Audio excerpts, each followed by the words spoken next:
Thanks, everyone, for joining us, the Project Censored radio show. I'm your co host this week, Eleanor Goldfield, along with Mickey Huff. We're very glad to welcome back to the program Mnar Adley, who's an award winning journalist, also the editor and founder and director of Mint Press News. Mnar, thanks so much for joining us. Thank you for having me, Eleanor. Absolutely. And so, asked you on for a very specific reason today. March 8th is International Women's Day. And while many might and will celebrate it in a revolutionary fashion, it's really a kind of a co-opted holiday in a lot of ways, a day to uphold many of the ills that women suffer under, whether that be a patriarchal white supremacist capitalist system or imperialism, colonialism. And so I wanted to start asking you about something that has been termed white feminism. And as Koa Beck, the author of the book White Feminism, put it, quote, white feminism is an ideology. It's a type of feminism that takes up the politics of power without questioning them by replicating patterns of white supremacy, capitalist greed, corporate ascension, inhumane labor practices, and exploitation, and deeming it empowering for women to practice these tenets as men always have. So, with that, Mnar, as a Palestinian American and the first woman to wear hijab reporting the news in US media, you're obviously no stranger to finding yourself on the quote unquote wrong side of what the US deems acceptable feminism. Could you talk a little bit about your experiences with that? Of course, well, first, I'd like to thank you, Eleanor, for having me on today. It's always an honor to be speaking with you, with my sister in the struggle. You've always been someone that I admire and look up to for strength and inspiration in our movement for liberation. And I'm really glad you asked me this question because it's something that not only resonates deeply with me as a Palestinian American woman, but I'm seeing the effects of this to this day since the post 9/11 era specifically.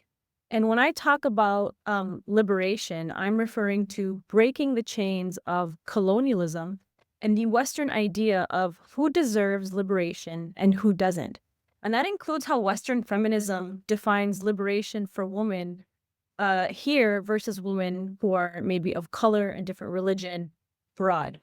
And I've been at the forefront of dissecting this narrative as someone who is a Palestinian American woman who visibly wears the hijab, living in a post 9/11 America. You know, I founded Mint Press. It's a leading independent journalism outlet in this country, in the United States, that investigates the driving forces behind war policies.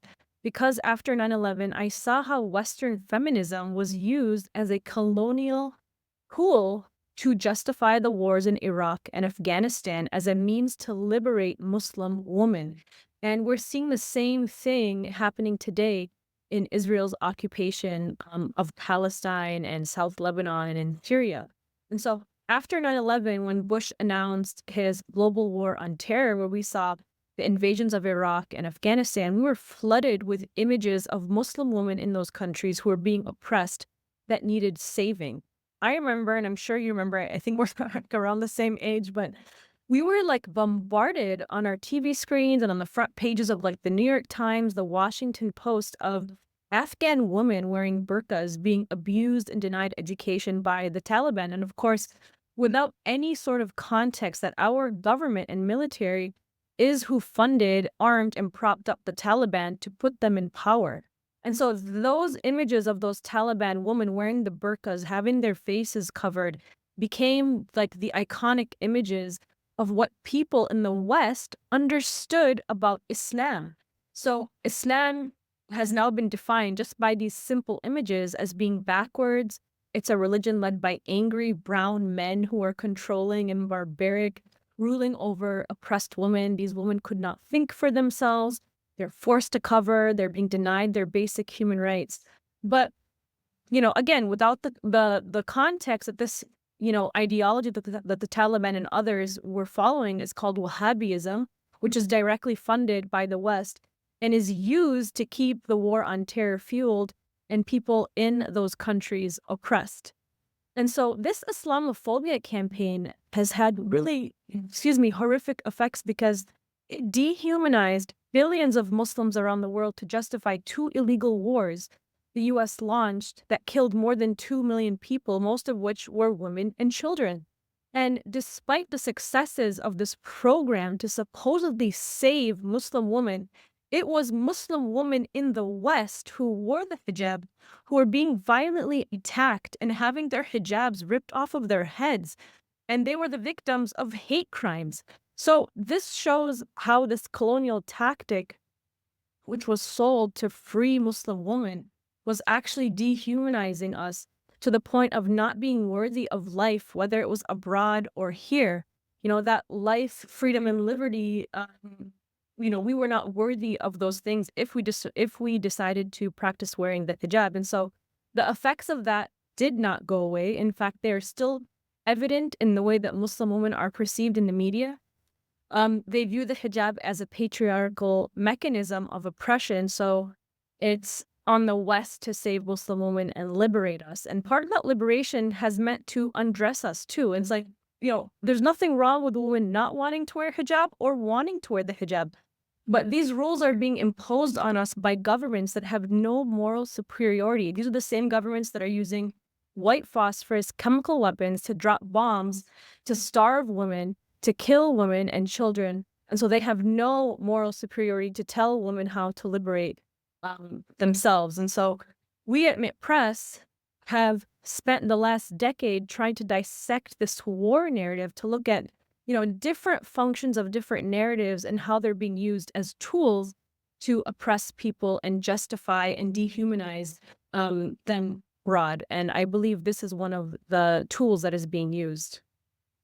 Yeah, absolutely. It's very well put. And, I think that one of the images that I saw back in the day that made that I think brought it home to a lot of women who are not Muslim was a picture of a woman wearing hijab and then a picture of a overly sexualized like Victoria's Secret model or something. And it's like, isn't it really the problem that women are told what to wear, not what they wear? So, and of course, then you have the Victoria's Secret aspect of like, sex sells and war pays. So the issue isn't that women wear a certain thing, it's that people are so concerned about what women wear and want to tell them what to wear, a bit like the obsession with trans folks or why do you care what's in people's pants? Like just leave it alone, it's creepy. But this is part of that system of control. And I wanted to kind of hone in on occupied Palestine with this here because I think it's such a stark example of this, which women matter. For instance, you had people like Beyonce that were stumping for Kamala Harris saying, "I'm coming to you as a mother." Which is absolutely grotesque and twisted when you consider the fact that the Biden-Harris policy was to murder mothers and their children in occupied Palestine in some of the most sadistic ways that we've ever seen in the history of humanity. And I mean, I can think of no other example, especially in modern times, that so starkly makes that distinction of what women matter and what women don't, according to U.S. empire. Could you talk a little bit about that? Of course. I mean, we can go back to 1948 or we can go back to October 7th when we were told that Hamas fighters committed mass rape without providing a shred of evidence. A lot of the news organizations that talked about this mass rape that happened against Israeli women have actually had to retract a lot of their reporting. And so we had the situation where we have the horrors of October 7th, where we were being told that all of these Israeli women were being raped, again, by these barbaric Palestinian brown Muslim men, and they're using rape as a weapon of war without providing that sort of evidence. And then that was used to justify the United States arming Israel to the T, providing every single fighter jet and bomb to drop on civilian homes in Gaza, on schools, on shelters, which targeted disproportionately women and children. I mean, we know that in Gaza, that what is it, over 60% or 70% of the population in Gaza is under the age of 18. And so that means it's not even just women. It's like Israel, with the backing of the United States, targeted children. I mean, I have a 15-year-old son and I have a 7-year-old son, and I can't imagine the horrors that these children and teenagers have had to live through um, in Gaza. And it goes to show that the media played a very integral role in telling us who deserves life and who didn't. Malcolm X famously told us that the Democrats specifically are far more dangerous than Republicans because they are the wolves in sheep's clothing. We know what Trump's policies are because he already served 4 years as president. And we know that he's racist. We know that he's misogynist. He's racist. We know that, he doesn't like brown people. I mean, that's been quite evident in his immigration policies. But the Democrats, what's so interesting about them is that they're the sheep's in wolves' clothing because they present themselves as these fighters for social justice and change, hope, liberation, women's rights, excuse me, and for um, social change for women and all of the things that women are fighting for. And we're being told to choose between Democrats and the Republicans as if there's much of a difference. It's like having to choose between which killing machine do we prefer, Lockheed Martin or Raytheon. And so when Joe Biden was president and Kamala Harris was the vice president, they ensured and provided and approved and signed off of every single arms deal that the United States provided Israel with so that Israel could drop the bombs on schools and hospitals in residential homes in Gaza. And of course, as I mentioned, the majority of those who were killed have been women and children. And yet we have Democratic figures like Kamala Harris who pretend to care about women's rights and to care about women and our right to abortion and our right to IVF clinics when she and Joe Biden approved all of the weapons going to Israel and every single bomb that Israel used to use in Gaza, destroyed every single one of the IVF clinics in Gaza. They destroyed every single women's hospital in Gaza. They destroyed all of the women's centers, mental health facilities inside Gaza.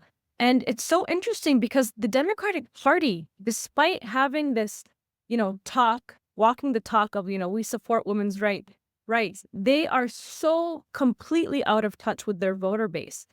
We saw in the last election cycle that the majority of Democrats saw Israel's genocide in Gaza as the number one issue. And yet Kamala's campaign for president said her number one issue is supporting IVF and abortion, which sounds really good on paper, but the picture that I just painted with Israel destroying every single IVF and abortion clinic in Gaza, which they do exist, were destroyed. 181 women were giving birth in Gaza per day without any painkillers. I mean, over 10 miles of aid trucks were being blocked from providing essentials in Gaza. I mean, this is more than just food, but sanitary and essential supplies like tampons, pads, formula for babies for mothers who can't breastfeed, life-saving medications. I mean, as you can hear from my voice, we still have the trauma of what happened in Gaza. We have not forgotten. Because as a mother, we know how important these things are. I mean, can you imagine having the menstrual pain that these women were dealing with because they were under such immense stress and lacking nutrition? They weren't eating enough calories. There was a famine happening inside of Gaza. I'm so sorry, I'm crying. It's I read a lot about this and it really has affected me personally because this is not just because I'm Palestinian, because I'm a human being watching our sisters in need of this kind of support. And they don't have it. And we have a Western media here in our neoliberal Western societies who pretend to care about women's rights. But this is the perfect example about how white feminism is just a colonial tactic to kill and dehumanize us women that are living under these bombs. Israel's genocide really lifted the veil as to the values Israel and the United States represent, which is a bloodlust for war and profits for weapons manufacturers like Lockheed Martin, like General Dynamics and Raytheon. They don't care about women. The propaganda balloons have been broken. People across all political fronts, genders, religions, you name it, they now see the truth. But most importantly, they see through the lies of both parties especially the Democratic Party. And so this last year really revived this kind of international solidarity that we haven't really seen since 2001. And so it's been quite difficult to watch how the media has played an essential role, the same way it played a role in justifying the wars in Iraq and Afghanistan and NATO invasions of Libya, the US genocide, Saudi-backed genocide in Yemen. I mean, all of these wars disproportionately target women and children. Yeah, absolutely. And thank you for sharing that, Mnar. I know that it's like ripping open a wound every time somebody asks It about is. that. Um, and I wanted to, because you mentioned international solidarity, and it is called International Women's Day. And so I'm curious, what would that look like to you in terms of extracting it from the clutches of white imperialist feminism to actually talk about, okay, well, what would this look like if women and their allies across borders were to enact and engage with legitimate solidarity? Well, I think in the last year, I have seen solidarity across all political, religious, gender. I mean, every single front you could think of that might have divided us in the past. People have come together, people that might have even voted for Trump and might be on the conservative side or, whatever. They have all come out, not all, but we've seen like this vast movement to come out and say that we see the reality of the ground in Gaza. We know the people are suffering. We can't support Israel's war crimes. And, you know, the solidarity has really, really been beautiful. And I think we have to take it to the next level and look at history. What are the things that have worked in the past? And we have movements right now like Palestine Action in the UK that are being led by women, actually. People who inspire me are like the co-founder of Palestine Action, who are like Huda. Her name is Huda Amouri, and a lot of it is women led. And these women are organizing, and of course, there's men involved in Palestine Action. But if you look at the members, excuse me, of Palestine Action, they are majority women, and they are a grassroots organization that is getting the support of local cities and neighborhoods where Israeli weapons factories are being built in the UK. And they are not just protesting against these weapons manufacturers, but they're organizing in a way where they're breaking the windows, breaking down the doors, and bulldozing right into these companies and factories and getting them to shut down. They've been so successful. This is beyond protesting. This is like direct action. And because they are getting the support of local communities, they're going door to door to get people to support these companies to shut down. That's why they've been successful. They've cost Israel's largest arms company, Elbit System, billions of dollars worth of weapons contracts with the British government. And so if we look at history, we have to go beyond just, protesting on the streets. We have to do grassroots organizing, and we have to be willing to talk to people that we don't normally agree with so that we can have these heart-to-heart discussions, heartfelt understanding, get people more on our side. We can do that if we communicate through our humanity, through our hearts, and we can get a lot of people to see the truth and to care about these causes more effectively. The way the internet and the technocracy is created with these big tech platforms is to keep people isolated. You can block people, not engage with people on the other side. Hope you're liberal, hope you're conservative. And there's just no sort of like healthy discussion anymore. But if you get on the streets, you go door to door, you visit the churches, you visit the mosques, the synagogues, you get to people's level, you can have that kind of support. And I do see that happening more often now, and it's a really, really beautiful thing to see. Yeah, absolutely. And I think, as an organizer, it's very frustrating when I see pockets of people that have decided that, like, oh, we can only organize with people we really agree with. And I'm like, well, that's not organizing. That's a tea party. And that's great. And I'm glad for you. But you have to, in order to organize, you have to reach out and be a bridge for people and sit down with people who you disagree with on a lot of things. And so, yeah, I think that that is very important. And before we wrap up here, I wanted to touch on another thing, because there is this side of feminism, and not just white feminism, but I think feminism as it stands still today, even on in some leftist spaces, that dehumanizes men. And I think that this has been particularly stark again with the Palestinian issue. I think Palestine is a lens through which we can see almost any issue, whether that be media or patriarchy, colonialism, etc.